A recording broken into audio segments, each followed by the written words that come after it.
अस्सलाम वालेकुम जी। अज media house team का दरिया चनाब पिंड बून फाजल का विजिट किया है और इत्थे भरपूर गाँव बून फाजल की कवरेज की है। इंशाअल्लाह साडा यूट्यूब चैनल और फेसबुक पेज ते अजहर साहब नृतमसम दीगर दोस्तों ने टीवी चैनलों पर भी इंशाअल्लाह नशरियात होवेगी।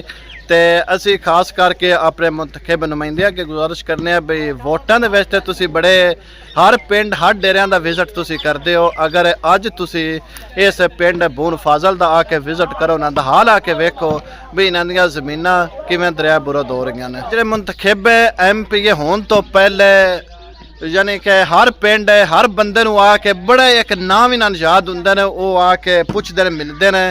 तो इस हवाले नाल असीं अजहर साहब दा नृतमसम साहब ने गुफ्तगू करते हैं। जी अजहर साहब, साडी जिला हफसाबाद के नुमाइंदगान अगे रिक्वेस्ट है कि जनाब जदों इलैक्शन के दिन होंदे ने उदों तुहानूं एक एक डेरे का एक एक बन्ना ते एक एक घर का एक एक फर्ज जिहड़ा है ना छोटे बच्चियां तक के नाम तुहानूं याद हुंदे ने। तुहानूं शायद इस गल का नहीं इलम क्योंकि AC वाले कमरे झूठना तुहाडे वास्ते मुमकिन नहीं है। गर्मी है बस है इत्थे दरिया के उत्ते असीं अज जोड़ा हाल वेख्या है, खुदारा इन्हां दे हाल ते रहम करो। कोई एक बून फाजल नहीं है इत्थे हफसाबाद जिले के दर्जनां देहात ने जिहड़े इस टाइम दरिया बिल्कुल अपने पेट सिरका रहा वे, खा रहा वे इन्हां दियां ज़मीनां। ते जे मेरे ख्याल नाल इन्हां दियां ज़मीनां नहीं रहणियां ये इत्थों हिजरत कर जाणगे ते मुड़ मियाँ साहब ते चौधरी साहब फिर वोट भी कोई नहीं तुहानूं इत्थों मिलने ते कम अज़ कम वो अक्सरीयत जिहड़ी इन्हां इलाके च तुहानूं मिलदी है वो नहीं रह जानी तुहाडे कोल।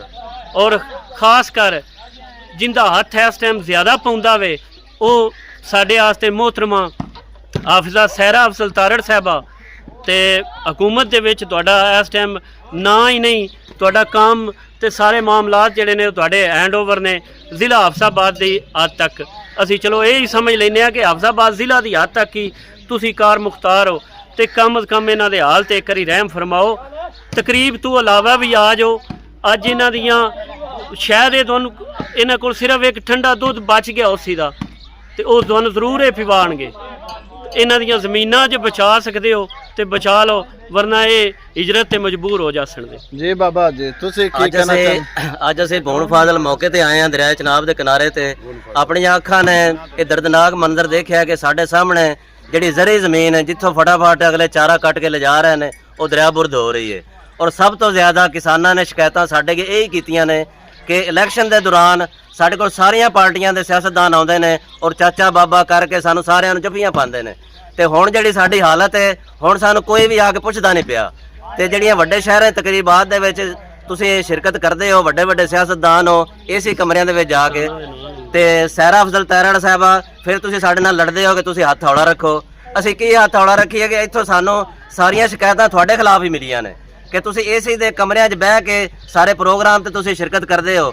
ਇਹ ਵੀ ਆ ਕੇ ਪ੍ਰੋਗਰਾਮ ਵੇਖ ਲਓ ਗਰਮੀ ਦੇ ਵਿੱਚ ਦਰਿਆ ਚਨਾਬ ਦੇ ਕਿਨਾਰੇ ਤੇ ਜਿਹੜੇ ਵਸਦੇ ਪਏ ਨੇ। ਮੈਂ ਤੇ ਕਹਿੰਦਾ ਇਹਨਾਂ ਦੀ ਹਿੰਮਤ ਹੈ ਕਿ ਜਿਹੜੇ ਇੱਥੇ ਰਹਿ ਰਹੇ ਨੇ ਤੁਸੀਂ ਇੱਕ ਰਾਤ नहीं ਇੱਥੇ ਕੱਢ ਸਕਦੇ। ये मजबूर और लाचार लोग ये आपके मुंतजिर हैं। जी जनाब तुसा सुनिए ना दी गुफ्तगू ते एक बार असीं मियां शहद हुसैन पट्टी दे सहरा अफजल तारड़ साहब अगे गुजारिश करने भी खुदारा एक दफ़ा बून फाजल महमूदपुर या दीगर इन्हां इलाकियां दा एक बारी आके विजिट करो। इन्हां किसानां दी या इन्हां पिंडां वालियां दी एक बारी आके हमदर्दी ते आके लवो। वोटां विच ते तुसीं सारे आउंदे हो लेकिन हुण इस मौके ते आवे ते स्वाद ते मुड़ आउंदा मियां जी।